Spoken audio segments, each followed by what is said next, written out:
ఈ శరీరం శాపమా లేక వరమా? మహానుభావుడు చెప్పిన ఈ గొప్ప శ్లోకం మన జీవితాన్ని, ఆలోచన విధానాన్నే పూర్తిగా మార్చేస్తుంది. మిత్రులారా, మనందరికీ జీవితంలో ఒక్కసారైనా సరే ఇలా అనిపిస్తుంది, భగవంతుడు ఈ శరీరం ఎందుకు ఇచ్చాడు? ఎప్పుడూ రోగాలు, కష్టాలు, బాధలు, దుఃఖాలు, ఇదే నా జీవితం అంటే అని. కానీ నారాయణీయము అనే గ్రంథంలో నారాయణ భట్టాత్రి గారు ఒక అద్భుతమైనటువంటి మాట అంటారు. స్వామి, ఈ శరీరాన్ని ఎందుకు ఇచ్చావని నేను ఒకప్పుడు అనుకున్నాను. ఇది ఎప్పుడూ క్లేశభోజనమే, ఒక్కనాడు సుఖాన్ని అనుభవించింది లేదు. కానీ నీపై భక్తి పెరుగుతున్న కొద్దీ ఈ శరీరం నాకు వరంగా అనిపించింది. ఈ శరీరం లేకపోతే నీ నామం ఎలా జపించగలను?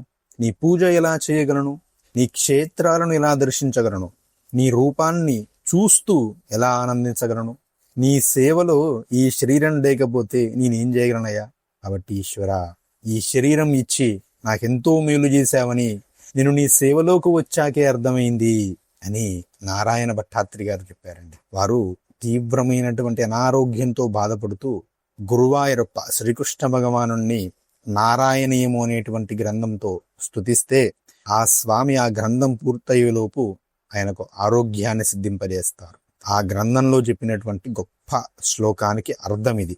ఎప్పుడైనా కూడా ఈ శరీరము భగవంతుని సేవలో పడినప్పుడే వరమవుతుంది, లేకపోతే అజ్ఞానంతో నిండినదై శాపంగా మారిపోతుంది. నిజానికి ఈ సృష్టిలో ఒక్క మానవ శరీరము మీద మాత్రమే, మానవ శరీరానికి మాత్రమే భగవంతుణ్ణి చేరుకునేటువంటి అవకాశం ప్రత్యక్షంగా ఉంది. మిగతా వాటికి ప్రత్యక్షంగా లేదు.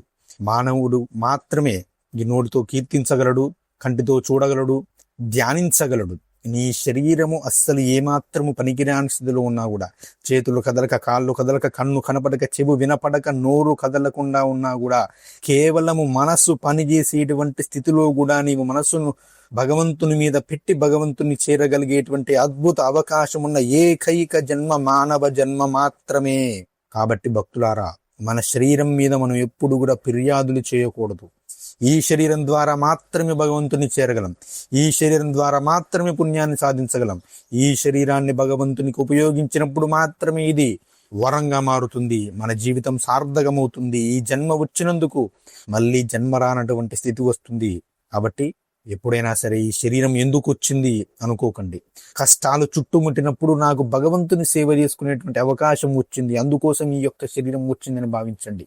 దేనికి పనికిరాదని ఈ శరీరాన్ని దేనికో చుట్టి ఆత్మహత్యలు చేసుకునే బదులు భగవంతుని సేవకై ఉపయోగించి జీవితాన్ని తరింపచేసుకోండి.